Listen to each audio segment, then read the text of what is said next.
Friends, सड़क परिवहन और राजमार्ग मंत्रालय द्वारा हालिया एक बयान आया है जिसमें घोषणा की गई है कि 15 साल से पुराने वाहनों के पंजीकरण प्रमाण पत्र अर्थात वाहन की आरसी के नवीनीकरण पर इस साल अप्रैल से 8 गुना अधिक पैसे खर्चने होंगे।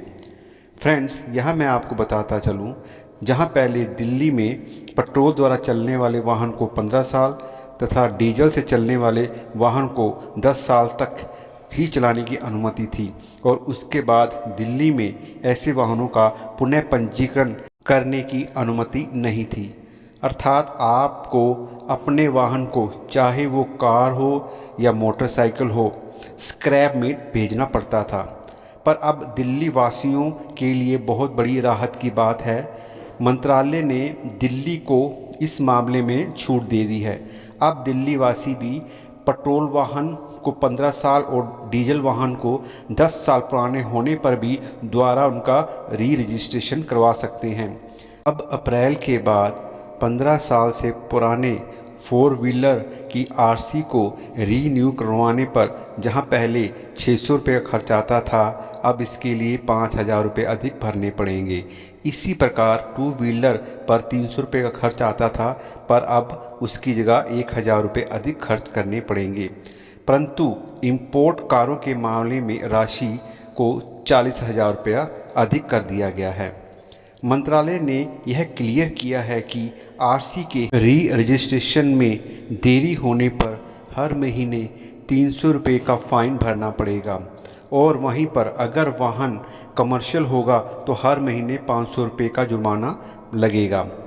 यहाँ सबसे इम्पोर्टेंट बात आपको मैं बताता चलूँ, अगर आपका वाहन 15 साल से पुराना है और आपने उसकी आरसी रीन्यू करवाई है तो आपको हर 5 साल बाद उसकी आरसी को रीन्यू करवाना पड़ेगा।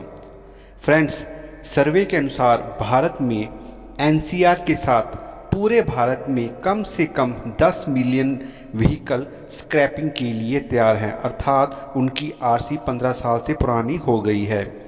फ्रेंड्स, अब आप ऑनलाइन भी अपने व्हीकल की आरसी को रीन्यू करवा सकते हैं। इसके अलावा व्हीकल स्क्रैपिंग के लिए सभी आवेदन डिजिटली रूप से जमा किए जाएंगे और आरबीएसएफ वाहन मालिकों को स्क्रैपिंग के लिए सुविधा केंद्र में आवेदन करना पड़ेगा। फ्रेंड्स, आरबीएसएफ वाहन मालिकों को ऑनलाइन अप्लाई करते समय यह सत्यापित करना होगा कि वाहन की आरसी की रीन्यूअल करते समय किराया खरीद पट्टा अर्थात लीज, दृष्टिबंधक अर्थात हाइपोथिकेशन आदि समझौता से वाहन फ्री है, अर्थात वाहन पर कोई बकाया नहीं है और वाहन को ब्लैक लिस्टेड भी नहीं किया गया है। अगर वाहन का मालिक इन किसी भी जांच में असफल रहता है तो उसे ऑनलाइन आवेदन जमा करने की अनुमति नहीं दी जाएगी। फ्रेंड्स, अब अप्रैल 2022 के बाद पुराने ट्रांसपोर्ट और कमर्शियल वाहनों की फिटनेस टेस्ट चार्जिंग में भी बढ़ोतरी हो जाएगी। आधिकारिक टैक्सियों के लिए फिटनेस टेस्ट चार्ज 1,000 रुपये की बजाय 7,000 रुपये हो जाएगा और बसों और ट्रकों के लिए फिटनेस चार्जेस 1,500 रुपये की बजाय 12,500 रुपये हो जाएगा। और अगर आपका कमर्शियल वाहन 8 साल से पुराना है तो उसके लिए फिटनेस सर्टिफिकेट भी अति अनिवार्य होगा। फ्रेंड्स, अगर आपको ये जानकारी पसंद आई हो तो प्लीज़ मेरे चैनल को सब्सक्राइब करें और बेल आइकन को दबा दें जिससे मेरी लेटेस्ट वीडियो आप तक पहुंच सके। धन्यवाद।